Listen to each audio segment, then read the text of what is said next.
Listen, we have a great show lined up for you. I'm your host, Kim Jacobs, better known as the Balance Doctor. And all of our guests that come on, they're either people that have overcome some tremendous odds in their own lives as they balance this thing called life, or they're experts and they're here to share tips and strategies that will help you better balance and manage your life. Grab your virtual seats and let's get ready for some real, relevant, and relatable content on today's episode of The Kim Jacobs Show.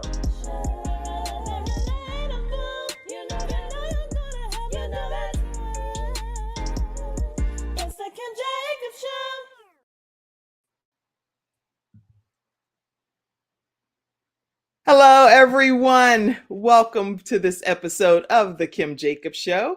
I hope that you all are ready to get in your virtual seats and have a great experience. I'm so excited to have you all here today with us. And I'm excited to have you, Robin. How are you today?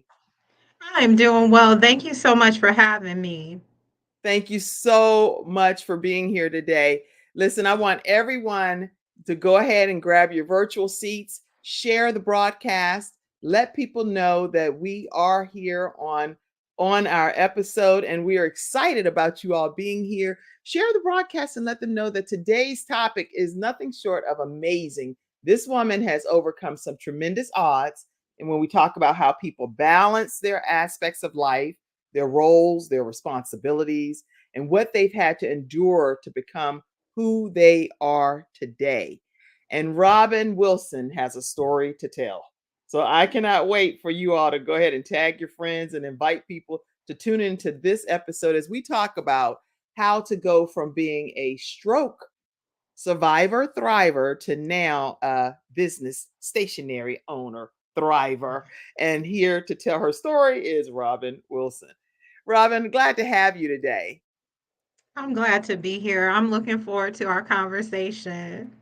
And what in a nutshell, what can people expect? I know we're going to take a commercial break, but I'd love for people to hear from your perspective what they can expect to hear on today's episode. Well, I look forward to encouraging the listening audience. If someone has had to overcome health challenges, what they can expect to hear is how I overcame health challenges to become a successful business owner. And I also look forward to sharing with them some tips and strategies for starting a stationery business. Okay.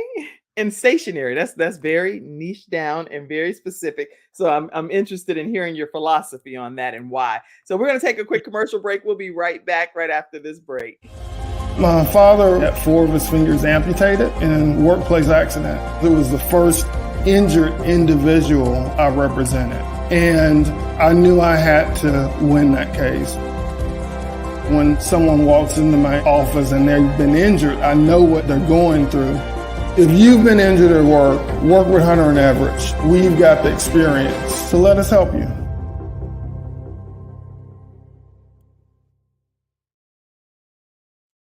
Yes, Hunter Everett does have the experience. Hunter Everett definitely has the experience, and they are eager to work with you. And whether it's a workers' compensation claim or wrongful death of a loved one, or even if it's something that is a disability situation, maybe you've even been denied before, definitely reach out to them if you're in the Carolinas area, Alabama area, or the Richmond, Virginia area.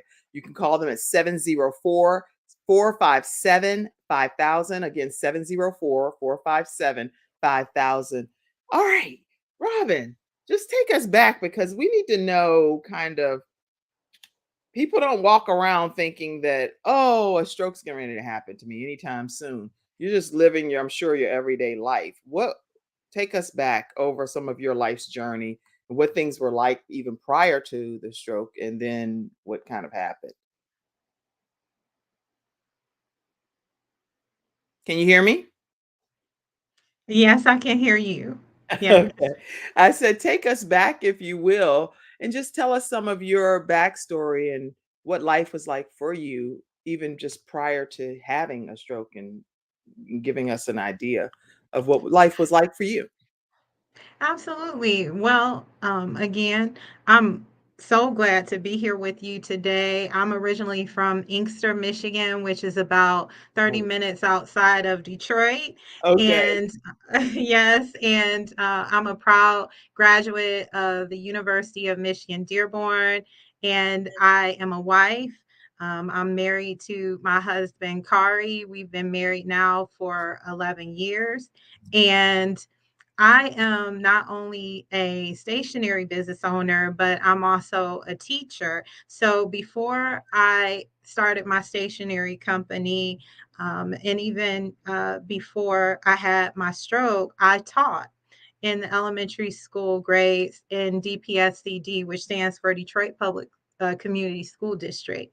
And so I have a passion for people. And that's one thing that I think that really makes being a stationary business owner an ideal path for me, because it's about not only having a heart of gratitude, but also it's about helping other people show gratitude as well. And that's what I do. So that's just a little bit about me. Yeah, so as far as you being in elementary school teaching and then transitioning to entrepreneurship, that's its own that's two totally different dynamics in life. So you go from one extreme to another, and what kind of made you decide that's going to be the case for you in your journey? In my journey. So I actually came to the classroom as a social entrepreneur, because when I was 22 years old, I started a literacy nonprofit organization to serve my community. And then I transitioned into a leadership role with the Boys and Girls Club of South Oakland County, here in Michigan, where I served as an education director for 3 years before transitioning out of that role. So I actually had some business experience before I entered the elementary school classroom from a social entrepreneur background. And the reason that I entered the classroom initially was because I really thought that just like I had made a difference in the community around literacy, that I could make a difference in the classroom. And while I really enjoyed teaching in the elementary school classroom, I knew that after I had my stroke that I really needed to pivot. And I knew that I still wanted to teach, but I knew that I needed a different setting. And so last year I transitioned out of the classroom to pursue full-time entrepreneurship. And I haven't stopped teaching. I Oh, still teach never. part-time. I said, like I often say to people, once the teacher, always the teacher. But you definitely don't have to be a full-time teacher in an elementary school classroom to be a teacher. So I'm thankful that I get to live my dream of owning my own business, but also teaching part-time. That's a beautiful decision, and I love the way that you worded it. Once a teacher, always a teacher, because that's a part of who you are and it's embedded in you. So you're going to be teaching for the rest of your life. And that's one of the gifts that God has granted you to be able to teach not only elementary school age people, but also adults and entrepreneurs and other people that are That's going to right. from your gifting. So I'm excited about it. I can just see it all over you, even virtually. Sometimes when you're virtual, it's like, you know, I, I, I want to reach you, but I can't feel you over there. I can Yes. feel you through the whole screen here, and I'm just loving the synergy that's going on here. I'm excited about it. Yeah. So when you think of entrepreneurship, I know I think of resilience and determination. What advice would you give people that are here today that are just trying to determine, I want to go in some direction in my life and I know that I have gifting, but where do I begin? Any thoughts? You know what? That's a good question. And I have dealt with that question in the past too. As you shared, it definitely takes resilience to be an entrepreneur. Entrepreneurs are risk takers, but we're also problem solvers. And so I think that one of the questions that you should ask yourself is, what problem do you solve for people? Mhm. Because there's something that you solve for people in a way that maybe perhaps no one else does, and you have to figure out what is your secret sauce. So for me, um, I am a problem solver in the sense that when people think about me and when they come to me, they are looking for things. They know that when it comes to my stationery items, they're looking for things that are one of a kind. I'm known for creating designs that are not only vibrant and modern, but that are vintage. So I call it vintage mod, vibrant vintage mod. And so when you see my work, you know that it's mine, and that's how I think as an artist and as a entrepreneur who's in the stationery space. I think that you know that you found your niche. You know, Mhm. um, you found a way to stand out in the crowd. But for even if someone is not in the stationery space, figure out what it is that you solve for other people and that you do very well. And then sit down and write out your vision. There's a scripture that talks about write the vision and make it plain. It Yeah. comes from Habakkuk. And I think that that's always wise to do because we should always count the cost in whatever it is that we're doing. And definitely when you're starting a business. So surround. You know what? Just so you all know, and she'll come back in, but she's actually at an event that she's going to be speaking at shortly. And one thing she just said that made me tag someone is she said, "Find your secret sauce." And so when you're personally trying to determine what business works for you, even though she's in the stationery business and she survived a stroke, she is telling people find your own personal niche and how you can solve a problem for someone. And believe it or not, it's a specific gifting that's right inside of you that's designated for you to solve that person's problem. How do you all identify that this is going to be my focus area? Type it in the comment section. How do you know this is my secret sauce, as Dr. Lotus Roche often says? If you don't know Dr. Lotus Roche, you definitely want to get over there with Dr. Lotus Roche and be able to ignite some passion in your life, because she does the Dr. Lotus Roche Ignites show. She also does news you can use, books that boom. If you're interested in being a guest on a show, definitely go check out Dr. Lotus Roche, and she will take care of you over there and put you on one of her platforms. They're all global. But what do you do to be able to identify what your secret sauce is when it comes to entrepreneurship and business? Because you need to know that in order to know what problem you solve. What problem can you solve? Even if you don't know your business name, your business, anything, what problem do you solve for people? One of the problems that I know I solve for people is I have a program where I teach people how to start their own virtual shows from scratch.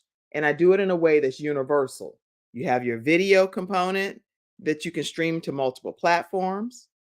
I help you with your auto distribution platforms where you stream to places where everyone's pretty much listening on their downloadable devices, electronic devices.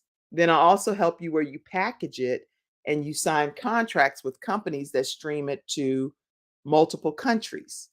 So it's a universal service that I'm offering. I offer it where it's one price, one situation that's split amongst 5 individuals so that it's in bite sized pieces for a 6-week training, and some technical assistance is included in that training. You can't beat that with any kind of stick. So I know the service that I'm offering is tremendous value to the person that's receiving it on the receiving end. All right, so she's popping back in the back office. What we're going to do is take a quick, let me see. Did any comments come in? I'd love to be able to share some of your thoughts as we pull our expert back in, Miss Robin Wilson. I'm going to go to some of the comments that came in the studio audience, Robin. And don't worry if you have to go out and come back in. I know you have a speaking engagement today, and I'm quite excited for it as well. I know you're going to do a fantastic job. Uganda said, "Good morning. Good morning to you, Ugandi." And glad we have people tuning in from all different places around the country. So thank you for being here. Let's see. Dr. Lotus Richey said, "Hello, lovely ladies. Thank you for bringing this great show. Thank you." And yes, always count the cost. And she says, "Get in your secret sauce because you are the solution to someone's challenge." Yes, yes. And great question, Kim. Let's see. This is what we ask our business coaching clients, and we do a deep dive into their intentions. Yes, and I can only imagine you and your team, you have a global team that works in that capacity. Thank you, Dr. Richey. We also dive into the intention that God or their higher source has for them. Excellent. Excellent. And someone else said, "Great advice as well so far." Dayron said that, "I really enjoy tuning into your show and viewing your interesting guests." Thank you, Dayron. Dayron is the author of 101 Things That You Should Know About Jail. Definitely want to get that book, okay? And I see you're tuning in from sunny San Diego. All right. Glad to have you here today. Listen, we're going to take a quick commercial break and we'll come right back with Robin Wilson, who's back in the studio audience. We'll be right back.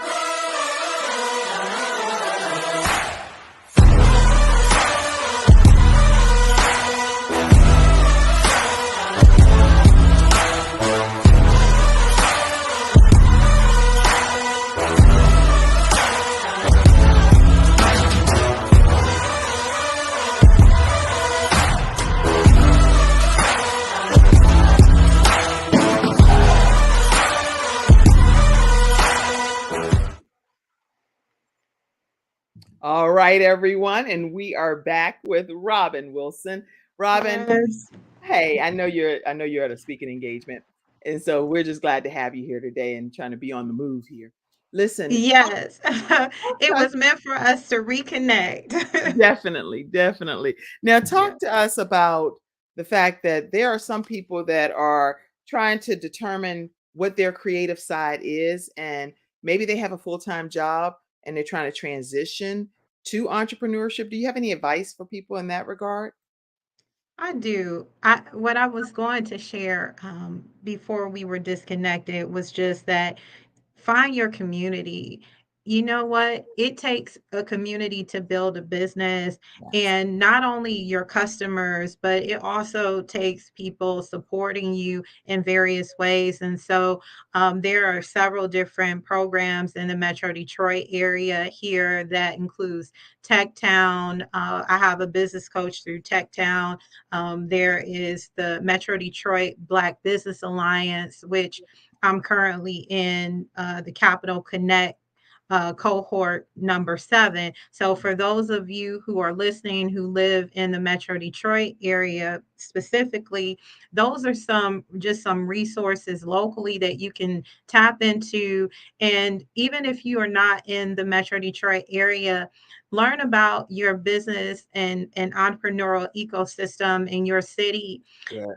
Reach out to your local chambers of commerce and ask them for referrals to different business owners who you might be able to support and who may be able to possibly mentor you, because having that strong community around you will help you not only to grow your business, but it will help you to grow as a professional and as an entrepreneur.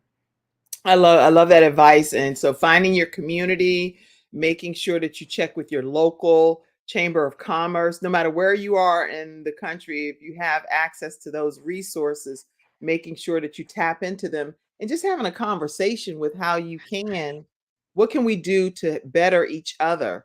It doesn't That's have to be right. that only what am I going to get from this, but what are we going to do to collaborate and make this a better experience for both of us in our different business ventures. And so I love That's that. I right. love that. I love that feedback. Now, you personally endured a stroke, and I want to make sure I share from the CDC that strokes, according to the CDC.gov, and I'll put that link in the comment section, more than 795,000 people in the United States alone have a stroke annually. That's huge amount of Huge. people. And about 610,000 of those are first or new stroke victims. That's So right. these are not just, oh, this is just happening and reoccurring so much. It's actually happening for the first time, and it is causing significant either death. 1 in 6 actually, according to the statistics, die That's right. when they have the stroke. And the That's right. cost associated with dealing with stroke related incidents in this particular article was $56.5 billion at that time of this release of this article. That That's right. is staggering numbers. So when you experienced your stroke, Robin, take us back to that time. Again, I was still teaching in the classroom. It was the middle of the pandemic, where the pandemic had originally really started when we entered the pandemic. So I was teaching online at the time, and I had just put my laptop away. It was really late at night. It was almost midnight, and Mm, I told my husband, who had already laid down for the evening. I told him that I was going to turn in for the evening because I knew that I was getting ready to get up in the morning to teach online. And right when I laid my head down, I knew that something was different. Now, I did not. It was like I wasn't able to hear myself speaking initially, but my husband, he said, "What?" twice, and I thought he didn't hear me, but he did hear me. I wasn't making any sense. And the reason that I wasn't making any sense was because my expressive speech, it was impaired at that point, and I still wasn't making the connection that it could be a stroke, because my husband, I think he thought that it could be a stroke, because he immediately asked me, "Can you feel my touch? Can you smile for me?" So mm, he walked me through those steps, and I could do all of those things. It was just that my expressive speech was impaired. And so thank God he kept me through yeah. the night, because not knowing that I had a stroke, I begged my husband to just let me rest because I was tired, and I thought that I just needed to rest. I thought that if Mm, I just slept and woke up in the morning, I would be okay. But I wasn't because my speech still had not fully returned. And I managed to let my supervisor, my principal, know that I would not be able to teach online. And my husband took me to the University of Michigan Hospital, and that's where my doctors are. And so mm, they ran tests because of some of my previous health history. They just wanted to make sure that they were ruling out everything. And I'm so grateful that they did, mm. I because am too. looking at me, aside from the impairment in my expressive speech, I was just you would not know that I had had a stroke, but the testing revealed that I very much did have a stroke, and that a blood clot had traveled to my brain. And but by the grace of God, I did not Wow. pass away, because they were able to see the blood clot on the imagery.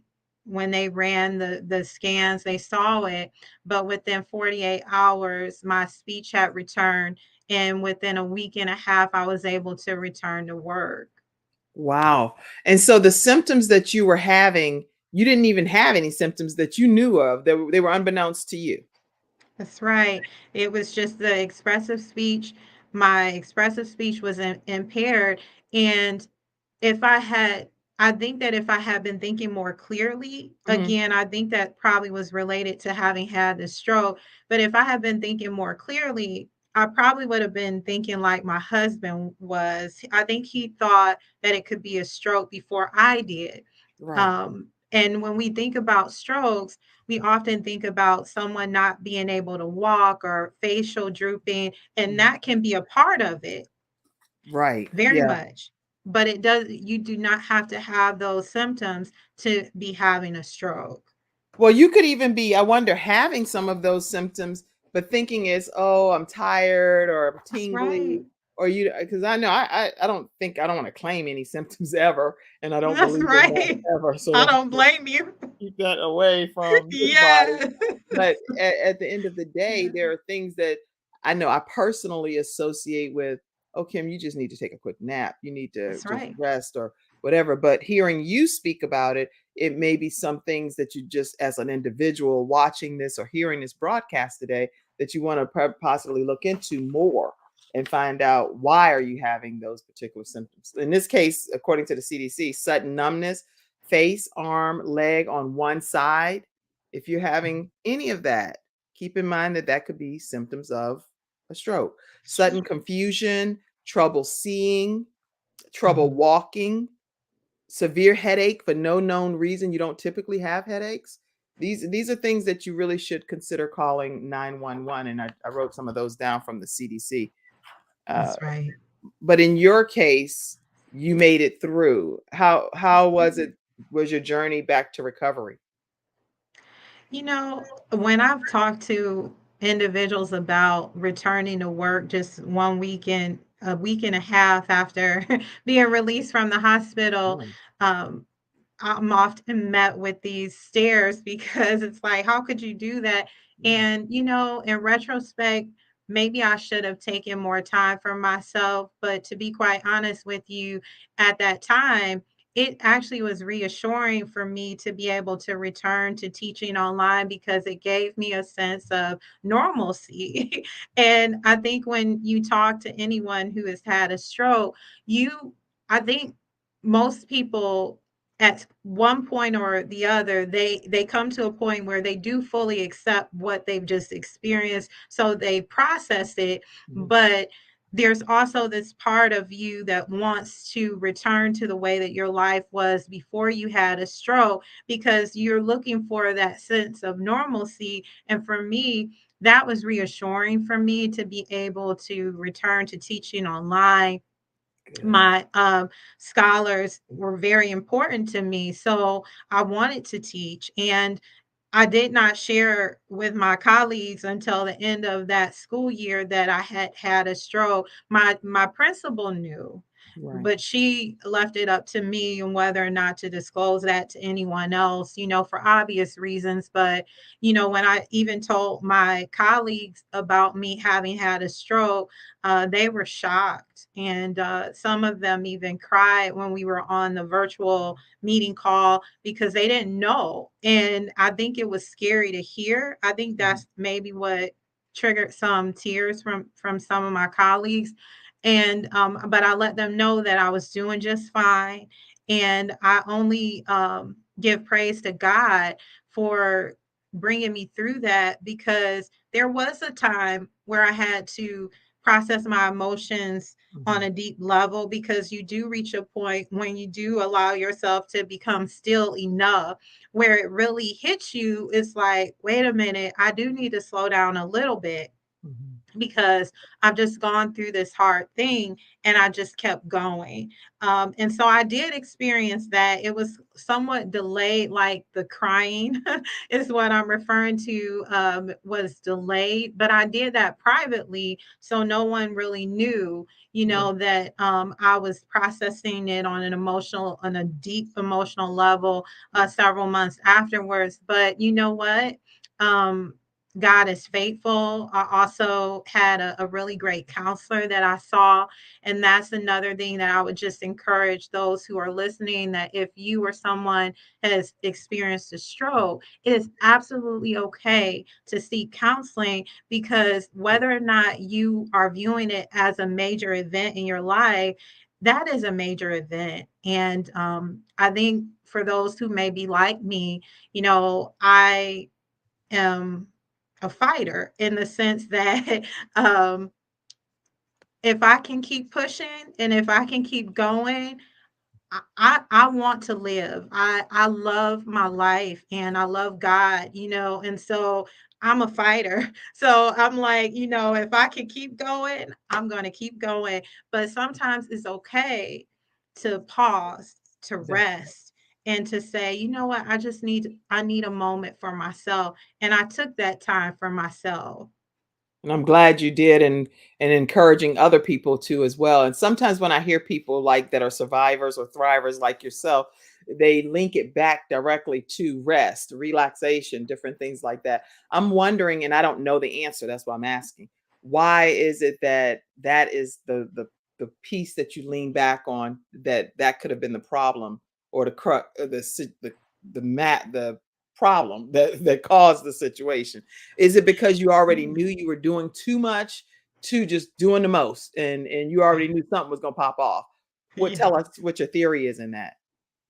So, I do think that leading up to getting my diagnoses, my doctors they initially thought that it actually had something to do with my heart because individuals who are born, I will be 40 next year, so I was 1 week shy of my 37th birthday when I had my stroke, and I was the vegan. I worked out at the gym every day. I was Mhm. proactive about my health. So I'm sharing that to say I'm not a smoker. I don't have diabetes or high blood pressure. So my disbelief really came from a place of, but I'm healthy. I'm relatively healthy. Like everything that they tell you to do, You did it, I and I now you did it. still. Wow, I wouldn't have even known that would have been your answer. So you actually did everything you were instructed to do. You considered Right. going into vegan, exercising, healthy as you could be, a lot of not non-pre-existing factors because you didn't Factor. have those, and you still experienced this. That's right. And Huh. my doctors, they believed initially that it had something to do with my heart because individuals are born with what's called a PFO, but and that's like a tiny hole in your heart. Mhm. But in most people, it will close during infancy after birth. But Mm. in some people, it doesn't always close, and it doesn't typically cause you any issues. But in some individuals like myself, it can come to light that you have a PFO if you experience something like a stroke that causes, especially when you're as young as I was when I had my stroke, and they then go in and do the imaging and then they see the PFO. But in my case, they told me that they saw the PFO, they did an echocardiogram with the bubble testing, and Okay. so that's where they they look at your heart and they see if there's the bubble, if it goes through what looks like a hole in the imagery that they're taking, then Wow. they think, or from what they see, that there's a hole in your heart. So they sent me to a cardiologist, and I did consult with a cardiologist, and he also thought that it would be best for me to get the hole closed. And I have a history of DVT. So for those of you who are listening who may not be aware of what DVT is where if you've had a blood clotting event, I did. When I first married, 3 months after I married, I developed blood clots in both of my legs and my abdomen. So Mm. from that point on, I have been on blood thinners. And that also really surprised my doctors because having a blood clot develop and travel to my brain while I'm on blood thinners was also concerning to my doctors. So they ran the test Hmm. and then they went in to do the surgery. And when they went in to do the surgery to close the hole, then they said, "Well, we don't see it." And so they really don't know, and I know that's a lot, but they really are not quite sure. And all I can say is that I'm thankful that God kept me and that He has allowed me to be able to do all of the things that I feel purpose to do. 2 months after I was released from the hospital, I gave a keynote speech. And and no one knew that 2 months prior to that I had a stroke. My So, goodness. Mm. God is good, and, I what I tell people is that, if you have breath in your lungs, you Yeah. have purpose. and I have breath in my lungs, and my life still has purpose. And just because I had to pivot from teaching in the classroom full time, my life is still full and I'm Mhm. still thriving. That's good. That's so good. If you have breath in your lungs, you may have to pivot, but you still are thriving. And you're Yeah. thriving specifically in a specific kind of business. I want to pop this up because I know that during any type of recovery, even during the capturing of the moment to say something is wrong, is somebody that plays a key factor in that. So just tell me this, Yeah. tell me who this is. Yes, this is my Boaz. This is my husband, Kari. And his name is Kenyan and it means king, and he very much is kingly. He watches out for us. He cares for me, and I'm so thankful to have him. A lot of things that we've been through, some couples couldn't make it through, and even this past year that I've been doing my, business, like he's been really supportive of me. He was supportive of me transitioning out of my role as a full-time teacher. And so that meant that he shouldered a lot more responsibility, but he's been there with me, so I'm grateful.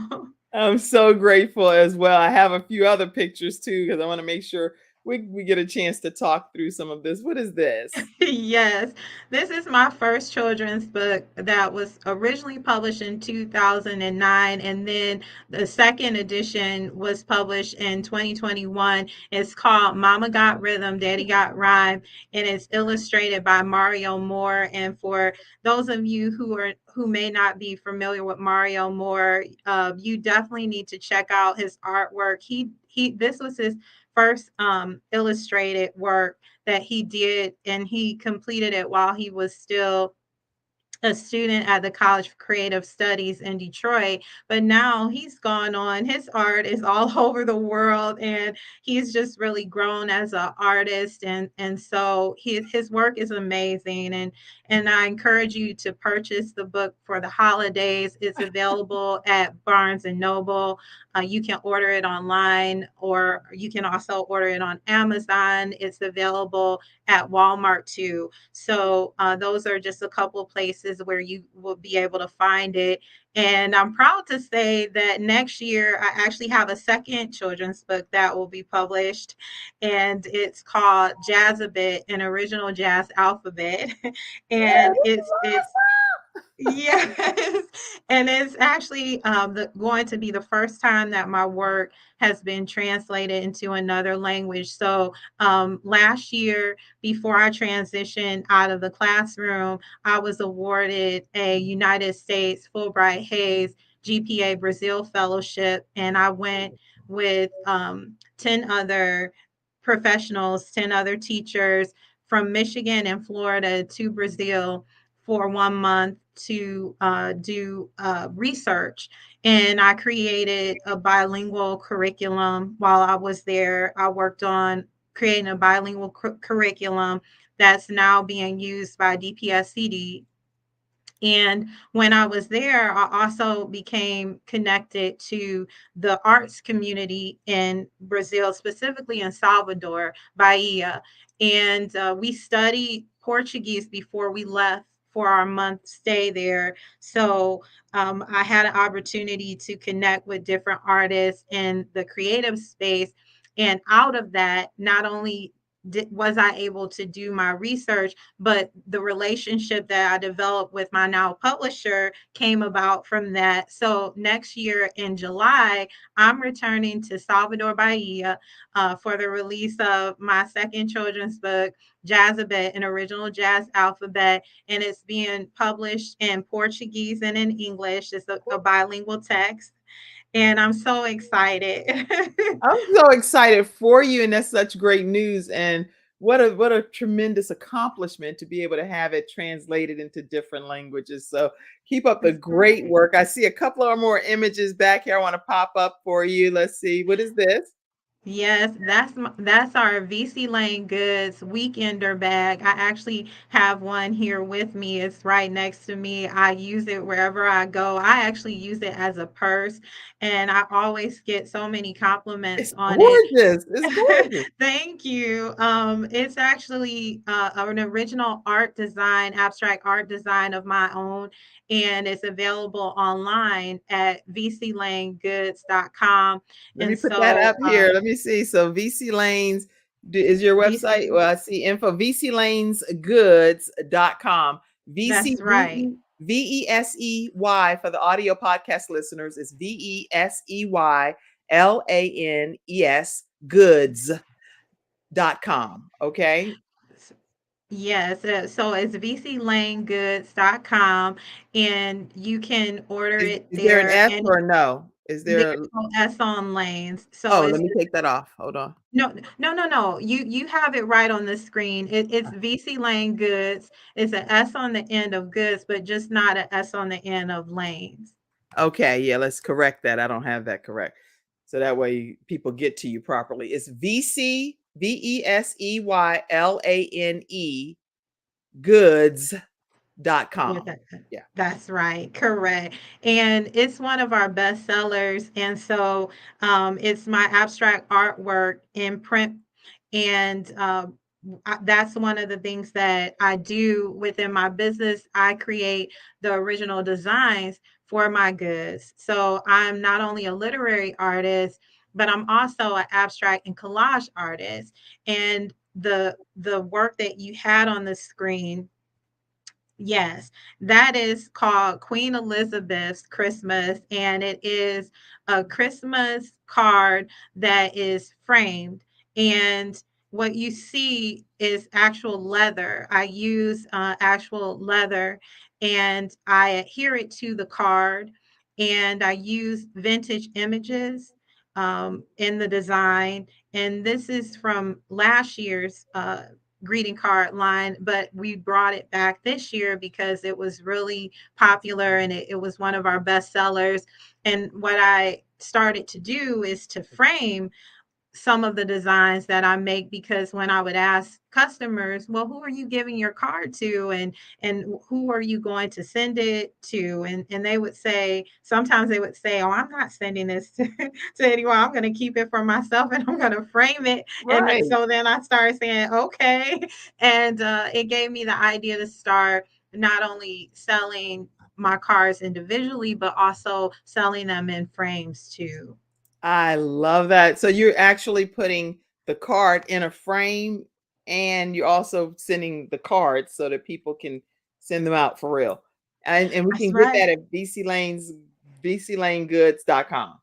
That's right. That's right. And we also offer several different services to businesses and community organizations. So, for example, we have a service that we provide to bed and breakfasts, where if you want a special gift to give to your guests, you can hire us to design a custom branded greeting card. Also, our anniversary cards are really popular with bed and breakfasts. If you're in the Detroit area, you can go to the Inn on Ferry Street, which is on Ferry Street in Detroit. And with your stay, if you and your special loved one have an anniversary, all you have to do is just let them know that you have an anniversary, and it comes with your room. Oh, It comes with your stay. And so and I make them by unbelievable. hand. Unbelievable. Now, if you're listening to this and you're in one of the 100 countries and 350 million households, that you won't probably be in Detroit right now, but it's okay. If you're right in the Detroit, Michigan area, then definitely do what Robin is saying.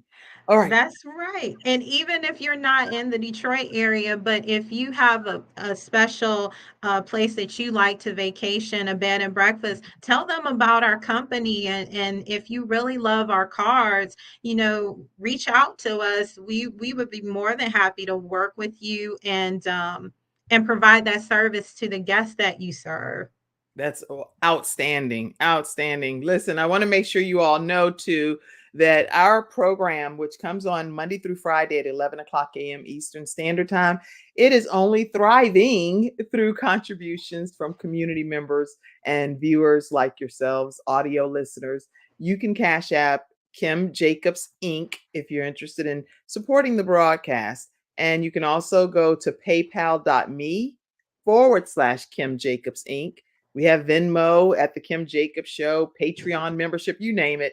Any way that you want to give towards the program, please do so. And there are no dollar amounts that are too small or too large, because everybody always say, no dollar amount too small. There ain't no dollar amount on my glasses. There's no dollar amount that's too large either. So go ahead and pour into the broadcast, okay? We're going to take a commercial break and come back and hear a closing comment from you, Robin. You have been nothing short of amazing and sharing your information. And I know you have a speaking engagement, so we're going to honor that as well. Hey, I do know before we take a break that there's somewhere that's one of your bucket list items, Senegal, West Africa. That's right. So what makes Yes. that be on your bucket list? Tell us that before commercial break. Oh my goodness. Before I was accepted for the Fulbright Hayes Fellowship in Brazil, when I was at the University of Michigan, Dearborn, I was the first African American female from the Dearborn campus because there's three campuses. So I'm noting that it was from the Dearborn campus to become a alternate candidate for a Fulbright GPA fellowship to Senegal. And that year, they did not pick anyone for Senegal. I don't know if it was related to funding, but I have had that desire to go to Senegal for quite some time. It's a francophone country, and there's so much rich history there. And I point out it's a francophone country because I used to teach French kindergarten, French at the Foreign Language Immersion and Cultural Studies School in Detroit. And so that's why I wanted to go there, because there's so much rich history and they speak French. And this final picture before we take our commercial break. Yes, this is a picture that was taken by a beautiful young photographer that I've known since she was little, Alyssa White. Or I should say Sutton, because she just got married just like 3 months ago. Congratulations, Alyssa Yeah, Sutton. yes, Alyssa Sutton took this picture of me in Ann Arbor, Michigan. We were at one of my favorite bookstores, and I just really appreciate her. She's Aw. awesome. Awesome, awesome. Listen, we're going to take a final commercial break and come back and hear a quick closing comment from Robin Wilson. We'll be right back. Why learn about health when you can experience it? Experience it in beautiful Florida in February 2024. Join us for 3 days of integrative and intensive health and healing education and empowerment with the expertise of the following Healthopedia author, speaker, and facilitators. The world-renowned homeopath and acupuncture physician, Dr. James Marinakis, 4-decade health coach and holistic nutritionist, Dr. Joe D. Bear, and others such as Kimberly Meredith, Dame Doria Cordova, Rex Sykes, Dr. Gary Sanchez, Jamie Kerr, Serena Brown-Travis, and more. Experience daily morning walking and yoga, interactive participation, panel discussions, and more for your own epiphany of health. Get your tickets now.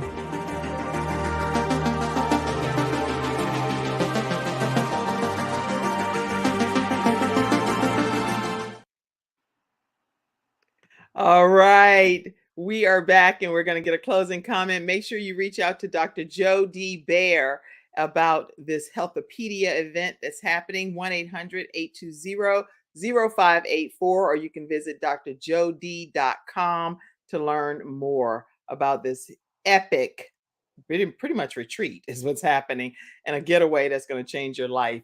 All right. Tell us a closing comment so you can get out of here and go do a bang up job at your speaking event. Thank you. Well, first, I just want to say thank you for having me on and for allowing me to share my journey with your listening audience. And for the listeners, I would just say, if there's one thing that I hope that you take away from the conversation that we've had today, is just that, sometimes we may experience hardships in life.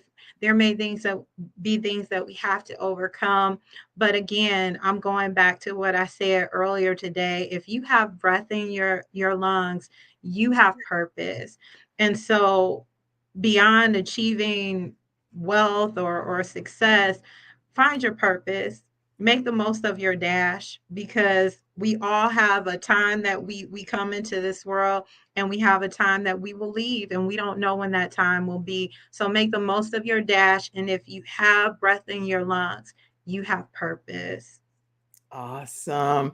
What's your topic today when you get ready to go speak in the next 5 minutes here?